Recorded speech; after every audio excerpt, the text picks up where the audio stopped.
বিসমিল্লাহির রহমানির রহিম। আসসালামু আলাইকুম ওয়া রাহমাতুল্লাহি ওয়া বারাকাতুহু। আশা করি মহান আল্লাহ রাব্বুল আলামিনের আশেষ রহমতে আপনারা সকলেই ভালো আছেন। রাত্রিবেলা ঘর ঝাড়ু দিলে কি হয়? কেন হযরত আলী রাদিয়াল্লাহু তাআলা রাত্রিবেলা ঘর ঝাড়ু দিতে নিষেধ করেছেন? প্রিয় বন্ধুরা, খুবই গুরুত্বপূর্ণ ভিডিওটি নিয়ে আজকের আলোচনা। বন্ধুরা, ভিডিওটি শুরু করার আগে একটু প্রার্থনা করি। হে আল্লাহ, আমাদের সকল প্রকার গুনাহ থেকে রক্ষা করুন। যারা গুনাহ থেকে রক্ষা পেতে চান সকলে কমেন্ট বক্সে লিখুন আমিন এবং এই ভিডিওটিতে একটি লাইক দিন ও যারা চ্যানেলটি সাবস্ক্রাইব করেননি চ্যানেলটি সাবস্ক্রাইব করুন। এই ভিডিওটির লাইক টার্গেট 2000, তাই সকলেই এই ভিডিওটিতে লাইক দিয়ে দিন। তো চলুন শুরু করি। একবার এক মহিলা হযরত আলী রাদিয়াল্লাহু তাআলার নিকটে এসে তাক বলতে লাগলেন, হে আলী রাদিয়াল্লাহু তাআলা, ঘরে 3টি পুত্র সন্তান এবং আমার স্বামী সবাই উপার্জন করতে সক্ষম। তারা সবাই উপার্জন করে, কিন্তু তারপরেও আমাদের ঘরে কোনো বরকত নেই। সবসময় অভাব অনটন লেগেই থাকে। আমরা অনেকেই পেরেশানের মধ্যে রয়েছি আর সব ধরনের শুভ কাজ হতে আমরা পেছনে পড়ে যাই। মহিলার এই অভিযোগ শোনার পর হযরত আলী রাদিয়াল্লাহু তাআলা তাকে বললেন, শুনে রাখো, যে ঘরের প্রতি বদদোয়া করা হয় অথবা যে ঘরের উপর কোনো মানুষ অথবা প্রাণীর বদদোয়া থাকে সেই ঘরে বরকত থাকে না। আল্লাহ তাআলা সেই ঘরে বরকত দেন না। তখন মহিলা বলল, হে আলী রাদিয়াল্লাহু তাআলা, আমার ঘরে আবার কে বদদোয়া করবে? তখন হযরত আলী রাদিয়াল্লাহু তাআলা বললেন, আচ্ছা বলো তো, তুমি তোমার ঘর কখনো ঝাড়ু দিয়ে থাকো? তখন মহিলা বললেন, হে আলী রাদিয়াল্লাহু তাআলা, আমার ঘর পরিষ্কার করার কোনো সুনির্দিষ্ট সময় নেই। কখনো সকালে বা কখনো বিকালে, আবার বেশিরভাগ সময় রাত্রিবেলা ঘর ঝাড়ু দিয়ে থাকি। এই কথা শোনার পর হযরত আলী রাদিয়াল্লাহু তাআলা তখন বললেন, তুমি সব সময় তোমার ঘর সকাল বেলায় ঝাড়ু দিবে, রাত্রিবেলায় কখনো ঘর ঝাড়ু দিবে না। কেননা সূর্য ডোবার পর যত কীট পতঙ্গ জমিনের উপর পড়ে থাকে তারা ঘরের মেঝেতে আমার করে বসে, ঘুমায় অথবা বিশ্রাম করে। তারা পুনরায় সকাল হবার অপেক্ষা করতে থাকে আর আল্লাহ তাআলার ইবাদত করতে থাকে। কিন্তু যখনই সেই সময় কোনো মানুষ ঘর ঝাড়ু দেয় তখন সে সব কীটপতঙ্গ ঝাড়ুর আঘাতে সেখান থেকে দূরে সরে যায়। অনেক সময় তাদের বসার আসর ভেঙে যায়, তাদের বাসা ভেঙে যায়। তখন অন্ধকারে তারা কিছু দেখতেও পায় না যে অন্য কোথাও চলে যাবে, আর তারা তখন ঘরের ভেতরে অসহায়ভাবে এদিক ওদিক ঘোরাঘুরি করতে থাকে, পেরেশান হয়ে যায়। আর সেই কারণে তারা বদদোয়া করতে থাকে। তাই তোমার উচিত দিনের বেলায় ঘর ঝাড়ু দিয়ে পরিষ্কার পরিচ্ছন্ন করে রাখা। অন্তত সন্ধ্যা ঘনিয়ে আসার আগেই ঘর পরিষ্কার করে ফেলতে হবে। তবে এর মানে এটা নয় যে কখনো রাত্রিবেলায় ঘর অনেক বেশি অপরিষ্কার হয়ে গেছে, কোনো কারণে নোংরা হয়ে গেছে, আর আপনি সেই অবস্থায় ঘরকে নোংরা রেখেই ঘুমিয়ে পড়বেন, সেটাও আপনার জন্য উচিত হবে না। সেক্ষেত্রে আপনাকে অবশ্যই ঘর পরিষ্কার করে ঘর ঝাড়ু দিয়ে তারপরেই ঘুমাতে হবে। তাহলে হযরত আলী রাদিয়াল্লাহু তাআলার এই বক্তব্য দ্বারা এটাই উদ্দেশ্য যে আপনি ঘর ঝাড়ু দেওয়ার জন্য রাত্রিবেলাকে নির্দিষ্ট করে দিবেন না, বরং আপনি দিনের বেলায় ঘর ঝাড়ু দিয়ে পরিষ্কার করে রাখবেন। যদি কখনো রাতে জরুরি প্রয়োজন দেখা দেয় তখন মাঝে মাঝে রাত্রিবেলায় ঘর ঝাড়ু দেওয়া যেতে পারে। তারপর হযরত আলী রাদিয়াল্লাহু তাআলা সেই মহিলাকে আরো 3টি জ্ঞানবান বক্তব্য প্রদান করেছেন। সেই নারীকে তিনি বলেন, হে নারী, তুমি তোমার দানের হাতকে সম্প্রসারিত করো। মনে রাখবে, যে যত বেশি দান করবে আল্লাহ তাআলা তার সম্পদ তত বেশি বাড়িয়ে দেবেন। আল্লাহ তাআলা তার দান এবং সৎকাকে উৎসাহ দিয়েছেন। দান, সৎকা এবং যাকাতের মধ্যে মানুষের দুনিয়াবি বহু কল্যাণ লুকিয়ে আছে। তিনি আরো বলেন, হে মহিলা, তুমি কি জানো কেন খাবার পচে যায়? তখন সে নারী বলল, না, আমি জানি না।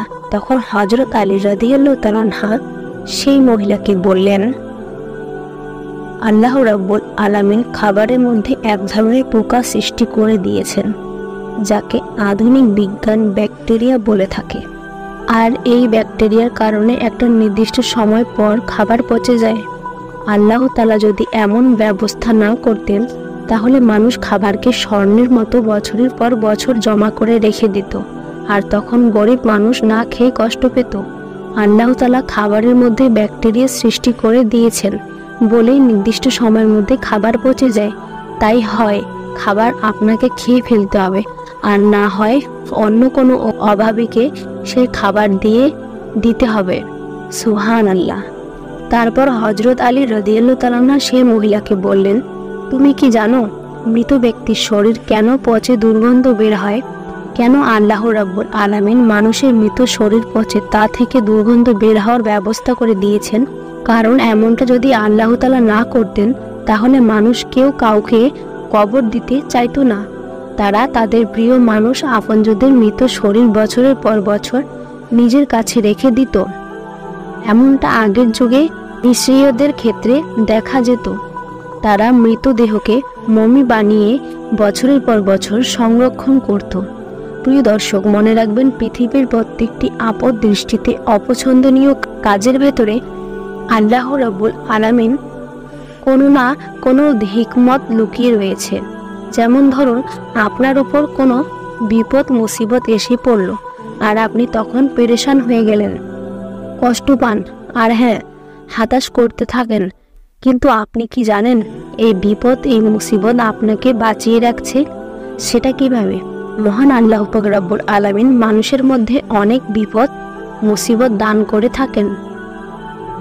তা না হলে মানুষ কখনো সুখ শান্তি অনুভব করতে পেত না। কষ্ট আছে বলেই সুখ শান্তি আমাদের এত ভালো লাগে। অন্ধকার আছে বলেই আমরা দিনের আলোকে উপভোগ করতে পারি। একইভাবে দুঃখ কষ্ট ও পেরেশানি আছে বলেই সুখ অনুভব করা যায়। দুঃখ কষ্ট মানুষের জীবনে না থাকলে মানুষের জীবনটা অত্যন্ত বিরক্তকর হয়ে পড়ত। মহান আল্লাহ রাব্বুল আলামিন পবিত্র কোরআনে বলেন, নিশ্চয়ই কষ্টের সাথে সুখ আছে। আবার আয় রোজগার ভালো হওয়া সত্ত্বেও অনেকের অভাব দূর হয় না।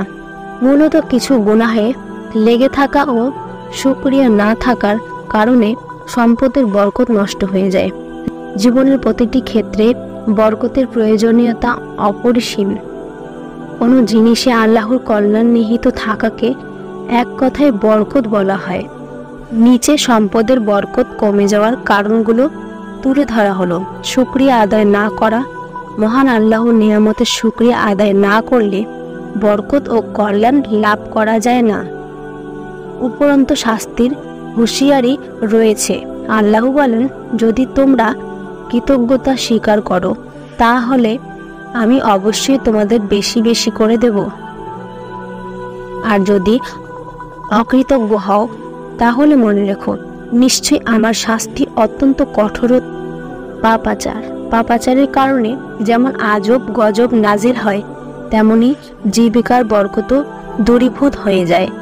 অন্যায় পথে সম্পদ আহরণ, হারাম উপায়ে সম্পদ অর্জন করলে তার বরকত দূরীভূত হয়ে যায়।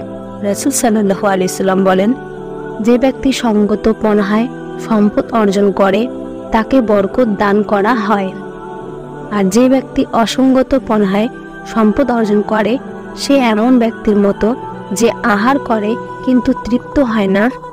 প্রতারণা ও ধোঁকার কারণে সম্পদের বরকত চলে যায়।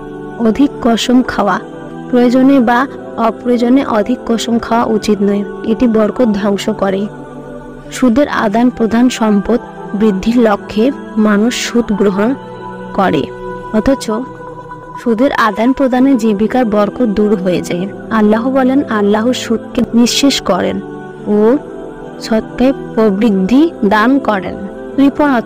কৃপণতা মানুষকে পাপাচারে লিপ্ত করে, যা ইহকালীন ও পরকালীন জীবনে ক্ষতিগ্রস্ত হওয়ার কারণ। সন্তুষ্ট না থাকা, আল্লাহ তাআলা তার বান্দাদের জন্য রিজিক বন্টন করে থাকেন। মানুষ সেই রিজিকের উপর সন্তুষ্ট থাকলে তার জীবিকায় বরকত লাভ হয়। পক্ষান্তরে ওই রিজিকের উপর সন্তুষ্ট না হলে জীবিকার বরকত চলে যায় অপচয় ও অপব্যয়ে। বাজে কাজে অপ্রয়োজনে খরচ করা হচ্ছে অপব্যয়। এটি নিন্দনীয়। অপব্যয়কারীদের আল্লাহ পছন্দ করেন না। সুতরাং এটিও বরকত কমে যাওয়ার কারণ। জাকাত না দেওয়া। সম্পদের হক হচ্ছে জাকাত প্রদান করা। এই হক প্রদান করলে সম্পদে বরকত হয়, অন্যথায় বরকত দূরীভূত হয়ে যায়। মনে রাখতে হবে, জাকাত আদায় করা। রাসূল সাল্লাল্লাহু আলাইহি সাল্লাম বলেন, যখন কোনো জাতি জাকাত আদায় করে না, তখন আসমান থেকে বৃষ্টি বর্ষণ বন্ধ করে দেওয়া হয়। যদি ভূপৃষ্ঠ চতুষ্পদ জন্তু ও নির্বাক প্রাণী না থাকতো, তাহলে আর কখনো বৃষ্টিপাত হতো না। আল্লাহ তাআলা মুসলিম উম্মাহকে জীবিকায় বরকত বৃদ্ধি এবং তা অব্যাহত থাকার জন্য উপরোক্ত কাজগুলো পরিহার করার তৌফিক দান করুন। প্রত্যেক কাজ, সম্পদ ও রিজিকের বরকত দান করুন। আমিন। প্রিয় দর্শক, আমরা আপনাদের এই ভিডিওতে যা কিছু বলেছি তা ভালো করে লক্ষ্য করবেন। এই কারণগুলোর জন্য বাসায় রিজিক বরকত আসে না, আর বরকত রিজিক পেতে হলে এই বিষয়গুলো ভালো করে জেনে রাখুন।